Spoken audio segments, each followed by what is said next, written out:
Welcome to Financial Frames. Today we're not just talking about dollars and cents. Nope, we're talking about your mind. Have you ever wondered why saving your money feels so, safe and cozy, while investing can feel like you're jumping out of a plane? Well, we're about to figure out exactly why that is. Yeah, we hear this all the time, right? Saving versus investing. It's always framed like this huge showdown, like two heavyweight boxers fighting for your wallet. But here's the thing. What if it's not a battle for your wallet at all?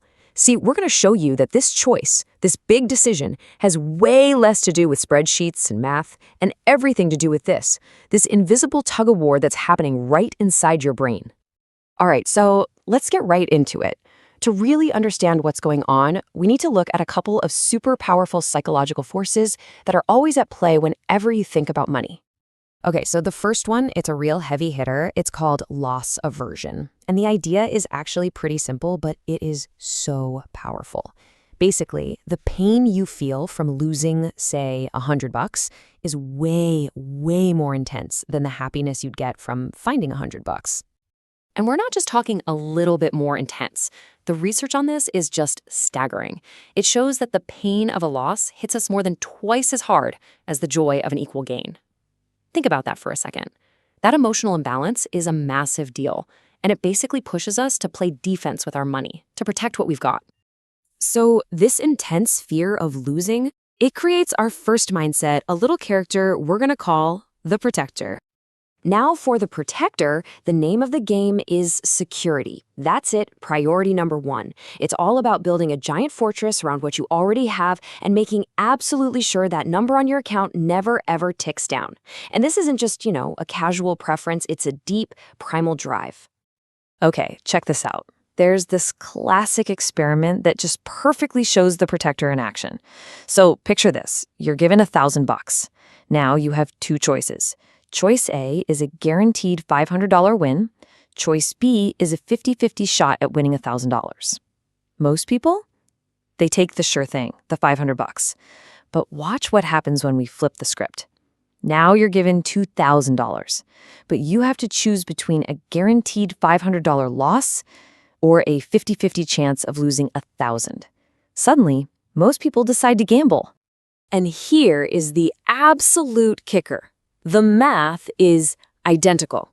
In both scenarios, you end up with either a sure $1,500 or a coin flip chance at having either $1,000 or $2,000. But just by framing it as a loss, our brains just freak out and will take a risk to avoid that guaranteed pain. That's the protector for you, totally driven by that instinct just not lose. So what does this all mean? Well, the crucial takeaway here is that this protector mindset naturally leads you to a strategy of just saving. The whole focus is on making sure that number doesn't go down, even if that means you miss out on the chance for it to go way up. All right, so that's the protector. Now let's meet the other player in this mental game, the grower. In the grower, well, they operate on a completely different psychological wavelength. See, the grower is all about something called delayed gratification. It's basically the superpower of saying no to a good thing right now because you're holding out for an even better thing later on. It's like planting a tiny seed today, knowing it's going to grow into a huge tree tomorrow. And you've probably heard of this one. It's perfectly captured in the famous Stanford marshmallow experiment. They'd put a little kid in a room with a marshmallow, and the deal was simple. You can eat this one marshmallow right now. Or if you can just wait 15 minutes and not eat it, you'll get a second marshmallow. So simple, right? But it's actually a pretty profound test of willpower. But what's really mind-blowing are the follow-up studies they did on these kids years later. It turns out the kids who could wait for that second marshmallow, on average, went on to have better test scores, make more money, and have better financial health throughout their lives. It's incredible. That one little skill was this huge predictor of long-term success. So you see the difference? The protector is driven by fear, right? But the grower is fueled by optimism. They have this core belief that the future is going to be better, that it's worth waiting for and worth investing in, even if there's a little uncertainty. And just recognizing which one of these is your default, that's the first huge step toward finding some real financial balance. And hey, speaking of a small action now for a bigger reward later, if you're getting some value out of this, do us a huge favor and help the channel grow. Go ahead and hit that like button, subscribe, and ring the notification bell. It's a tiny click for you now, but it means a huge reward for us with more great content coming your way later. Think of it as your own little marshmallow experiment. All right, now back to the showdown. Okay, so we've got the security-obsessed protector on one side and the optimistic grower on the other. But here's a question. What happens when either of these mindsets goes into overdrive? Well, let me tell you, it's not a pretty picture. A protector in overdrive gets totally paralyzed by that "what if I lose" feeling. They avoid all risk and end up missing out on years, even decades of potential growth. Their savings just sit there, sometimes even losing value to inflation. Now, on the flip side, a grower in overdrive, their optimism turns into pure overconfidence. They're driven by that "what if I miss out" fear, FOMO. They start taking on way too much risk, maybe jumping on hype trains without doing any real research. So just take a second and think about it. For you, personally, when it comes to your money, what's your first instinct? Is it a flash of fear or a spark of opportunity?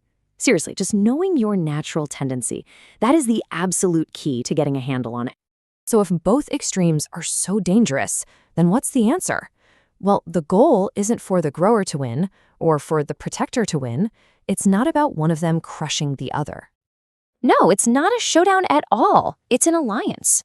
Real, lasting financial health comes from getting these two sides of your brain to team up, to combine that deep need for security with that powerful desire for growth. So how do you actually do this? Well, here's a balanced approach. You let your inner protector do its thing and build that secure foundation. Your emergency fund, your short-term savings goals. Make that part a fortress. But then, you let your inner grower take the lead on your long-term goals, like investing for retirement. You give it the time and space to plant those seeds and watch them grow.